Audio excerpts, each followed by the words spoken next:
It's never over! Hey guys, today I'll be showing you my yellow LordKnightmon deck review for August of 2021. So yeah, we have here LordKnightmon himself today for you guys. And yes, we're still in pre-release on Battles of Nani. If you're trying to get your LordKnightmons or other cards for this set, there's TCG players is still in pre-release.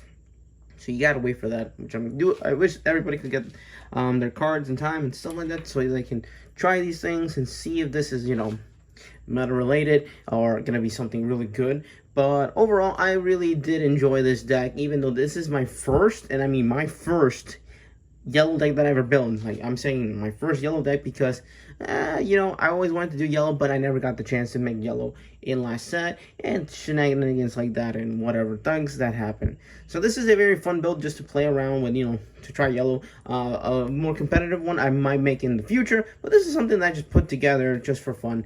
There are still cards I'm missing in this deck that I will tell, here and there and stuff, ideas that I will swap and things that I will change, or budgetable options for that can actually help you a lot when we get to those cards. Now, enough of me talking, because that's not why we're here. We're going to be checking out what I'm playing. So let's start this. For our babies, we're playing 3 copies of Coromon. This is the one from BT4. He's really good because he has one attacking, one per turn. You have 3 or less security cards. You can give one of your opponents minus one DP, which is nice. I gotta say, it helps a lot because the point of yellow is just to DP, having 3 or less security, and just DP activating those effects. Lowering the DP, deleting Digimons, bringing out Digimon. Just a very aggressive thing to do with yellows. And lastly, for our last 2 babies, we're playing 2 Pikmon. I would love to play more of this. I would like to play 4 copies of this and 1 of this Coromon, because his effect is the same as Coromon, but this is not a once per turn effect. It's literally the same effect. This one's a once per turn. This is not a once per turn. I would love to play 4 copies of this and 1 copy of Coromon, and that's pretty much it. Really good Pikmon. Pikmon's good. Careful with Pikmon. He will bite. Now for our rookies, rookie lineups, it's debatable, like always. There's always debate on rookies, but enough of that. It depends on how we play. So we're playing 4 copies of Starmon, or Starmon. This is a really good card, I gotta say. Really good. You have a free Digivolution, just Digivolve and do your plays normally. And then he has an on-play effect, which is for each Digimon you may in play, one of your opponent's Digimon gets minus 1k for the turn. So basically, for every each Digimon you have in play, one of your opponent's Digimon gets minus 1k each. So basically, if you have like 3 Digimons on the field, you can get minus 1k for minus 1k to disperse into a Digimon. So if you have 3, that's basically 3k, and that's really cool, gotta say. So 4 copies of him, and here's where your wallet's gonna hurt. So 4 copies of Pulsemon, yeah, Pulsemon. So yeah, I know this is gonna hurt a lot of people that you want to play yellow. Pulsemon is just that broken, and to have a handful of 4 copies of that, it's very tedious to get. So yeah, it is kind of lame, but there's always budget options. But let's first start with this, because this is the first time I'm going to be reading Pulsemon's effect. It's a play cost of 3, as a Digi Evolution of 0, is a 2k of DP, and its on play effect is if you have 3 or more securities, trigger, draw a card. And the other effect is if you have 3 or fewer securities, gain a memory. So basically, when you're at 3, you can play this, draw a card, and also gain a memory. But yeah, pretty simple, broken card. And for our 3-ups, we're burning 3 Bushis, because I like Bushi at 3. A lot of people are just cutting this to 2 to 1. I like 3 Bushis because I just like Bushi. And next up, for the 2-ups, we're playing 2 copies of Kotemon. Kotemon is really good, I gotta say. An on-play effect is just really amazing. It's he's a 3 for play cost, and has a 2k of DP. And then he has an on-play effect, which reads: reveal 5 cards from the top of your deck, add up to 2 yellow cards with Warrior and Holy Warrior in their types amongst them, and add them to your hand, and the rest going into the bottom of the deck in any order.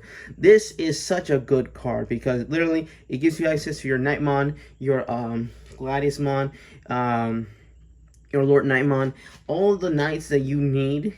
He can get it for free. Literally, just grabbing 2 of these is just amazing overall. Then we're playing the 1 copy of Patamon. This is a really good Patamon. This is a proxy right now. I'm proxying this one for now because the one that's right now is coming into the mail. This is just a proxy right now that I made overall. So yeah, this is a proxy. Don't worry, I'll get the real one in the mail soon. Okay, yeah.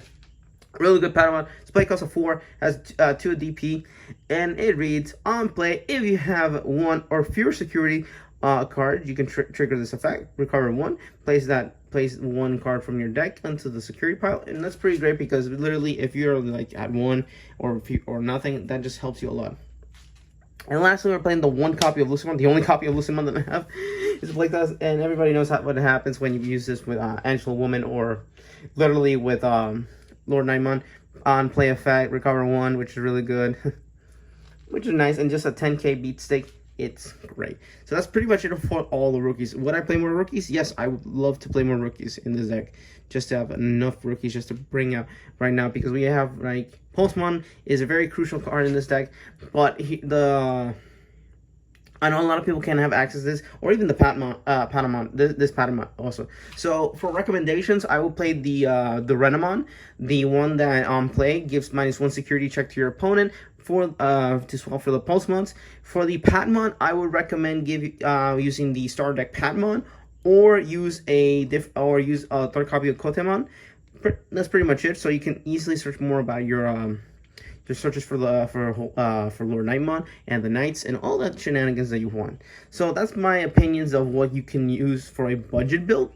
But overall, you can use whatever you want depending on what kind of Digimon you want. You can use Salamon, also Salamon, you can use Salamon, but you know, it depends on what you want to use all that stuff.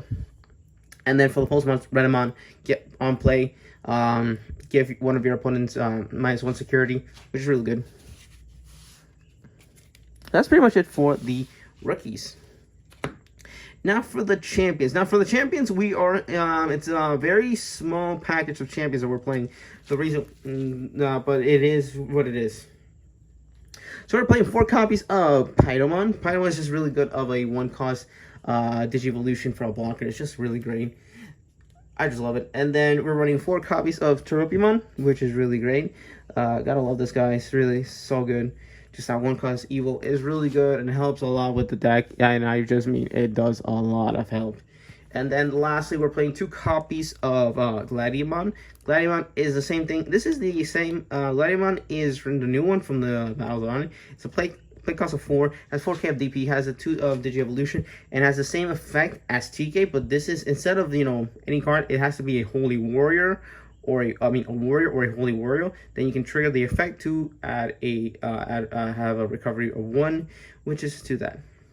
So that's pretty much it for the 4-cost. I would love to add more 4-costs in this, but I don't know which ones to add. I think, you know, I know the original blocker from the starter deck. I have to order that. Other things that they've seen, Cupemon, stuff like that I want to test out in another video when I have all the stuff that I ordered for yellow to come back here, which are old stuff from yellow. But yeah, so that's pretty much it for all the champions. Now for the ultimates, we are running a very high, actually, count of ultimates. So we're running 3 Angela Womans. This card is just really busted. On Digievolution, give -2 security attacks to one of your opponent's Digimon until the next turn.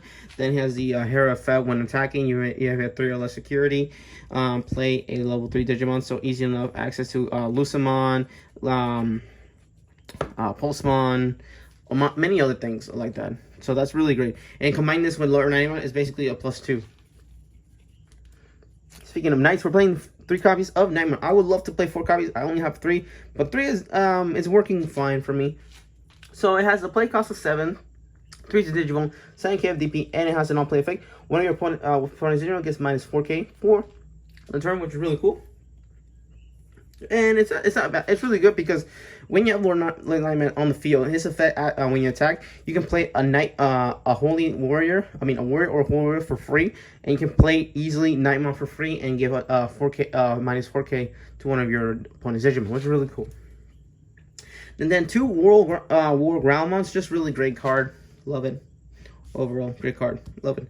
And then for our last one, we're playing 1 Super Starmon. It's just that nice 2 DJ Evolution cost. Yeah, he's a play cost of 6. I know there's a play cost of 5-1, but I don't have it. I actually ordered it, so this is my substitute for that, which is still good overall. Pretty long. You can change the ratios of this: 2 Angel Womans for 4 Knightmons, 2 Groundmon, 2 War Groundmons. Depending on how you're gonna play, you can swap all of this like many ways, which is pretty cool. I gotta say, love that about yellow, that you can do so many swaps with this. But because you still have these 2 in stables, it's still gonna be great because you are gonna be seeing them all the time. That's pretty much it for the ultimates. Now for the megas. For the megas, obviously, we're playing the 4 copies of LordKnightmon himself. Yeah, this guy is really amazing. Yeah, pretty cool, I gotta say. 4 copies of LordKnightmon, and has a play cost of 13, and has a Digivolution of 3, and has 11k of DP, and it says, when attacking, if you may play a yellow level 3 Digimon card from or a yellow Digimon card with warrior in their types from your hand without paying its memory cost, which is just great because this is easily access to a lot of your deck overall, which is all your rookies, your holy warriors or warriors, whatever they want to be calling. But really great card. And then he has the other effect that for every Digimon on play, he gets an additional 10k for everyone. So basically, if you have four Digimons on the field, he gets an additional 4k, which is really good because you can easily go there and just boom, hit it, and there. And obviously, Angela Woman, if you put this with her hair ability, you're definitely getting 2 free Digimons at the same time, which is really good. You can play the Knightmon, and then you can play a Pulsemon or the Lucimon for free, so which is pretty cool. Really cool card. So yeah, that's pretty much 4 copies of that. Then we're playing 2 copies of /Angemon. This is a really good card as well because this can kill literally a lot of things. It's a play cost 11, has a Digivolution of 3, has 8k DP, has the when Digivolve one of your opponent's Digimon gets minus 8k for the turn, which is really cool. So easy enough, you can go to a War Groundmon, then Digivolve into a /Angemon, and boom, that's a lot of DP killing. That's a lot. And lastly, for level 6, we're playing the 1 Magnagimon. This is a really good card. Every time I really wanted to bump this out to 2, but I just want to play it at 1 just for now to see how it works. And it's just really good overall, I gotta say. He's a play cost of 11, has a Digivolution of 3, 10,000 of DP, and it has an on-play effect. If you have 3 or fewer security cards, trigger recovery deck plus 2. With plays them on obviously recovery 2, and then has the attacking when you may play a yellow level 3 Digimon from your hand without paying its memory cost. Basically the same thing with this and the other. So it's easy enough. You have like 3 Digimons that easily can bring out a free rookie for free. Yeah, pretty much that. And lastly, we're playing the 1 Chaosmon Boulder Arms. This is the only copy I had. I wish I had another copy of that. I think he's like, what, $7, $10? I might get another copy of him. So yeah, I hope so. I was like, I can get that. But yeah, I hope I can get that. And that's pretty much it for the Megas and level 7s. So yeah, pretty much did that. Then for our option cards, we're running 2 Blinding Rays. This is really good just to, just drop a security stack and just get 2 memories for free, which is nice. And then the new card that came into the set of Battles of the Oni is Spiral Masquerade. This is a really good card, I gotta say. So it has a play cost of 4 and it has the effect for each Digimon you have in play. Activate this effect. Give one of your opponent's Digimon minus 3k. For the turn. So what I remember my friend told me is that for each Digimon I have, I can give minus 3k to one of my opponent's Digimon. So basically if I have 3 to 4 Digimons, I think. 2-bit Digimons. That's basically 6K, and I can give one of my opponents those DPs. So there's 2. That's 3. So I can give that to one, then give it to other. I can actually stack it up to another. I think that's how I said. If I have it wrong, leave it in the description below. If I have the effect wrong. So yeah, pretty great card. And it has the it has the activation on the security if it's security checked. And a Tamer for playing only just 3 TKs. These are proxies as well. I actually ordered them. They're coming to the way. So yeah, they're on the way. They're on the way. Yeah. So yeah, these are proxies. And yes, it's TK. This card is just it's the same thing as, like I said, as you know, what's his name, Gladiamon. So, but Gladiamon is more specific. He's a little bit more specific because it's a warrior or a holy knight, a holy warrior or holy knight, I think wasn't. This one is that you can add 1 card from your stack, and if you do, you recover 1, which is really cool. Love that about this. But yeah, pretty cool thing about this. I wish, should I run this at 4? I may run this at 4. I may. But I don't know where to cut. But yeah, this is pretty much it for that. And that's pretty much it for our options and our Tamers. So there we go. So yeah, guys, I hope you enjoyed this video. I personally like this deck a lot. I love it, and it's really fun. And it's really just nice to see this deck in motion. Like, LordKnightmon is pretty cool, I gotta say. And I just really like the idea of him just being that really just strong oppressor in the deck, you know, just bringing out a free Knightmon for free, and then you have Angel Woman's effect, so bringing a Lucamon or a Pulsemon to bring it out, or a Bushy Agumon, depending on that, just to bring it out to the field and just oppress your opponent onto the field and just killing a lot of their Digimons with the minus DP and security attacking them a lot. It's really great. And then LordKnightmon becomes a big body because literally you're playing 2 free Digimons from the effects of LordKnightmon himself and Angel Woman, so it's really crazy. And then also if you have Growlmon or whatever like that, it becomes more of a menace in the field. So yeah, that's why a lot of people kill this thing fast. Then you can go from that LordKnightmon to the Chaos Walder and just, you know, annihilate a lot. But yeah, guys, I hope you enjoyed this video. If you like this video, like, comment, subscribe. Obviously, always have the little bell on the right there. You know, that little bell right there on the bottom, right there on the right. Always keep it on so you can have always notifications of new videos on my channel. And if you didn't like this video, there's the door and there's the window. And I'll see you guys later. Bye-bye.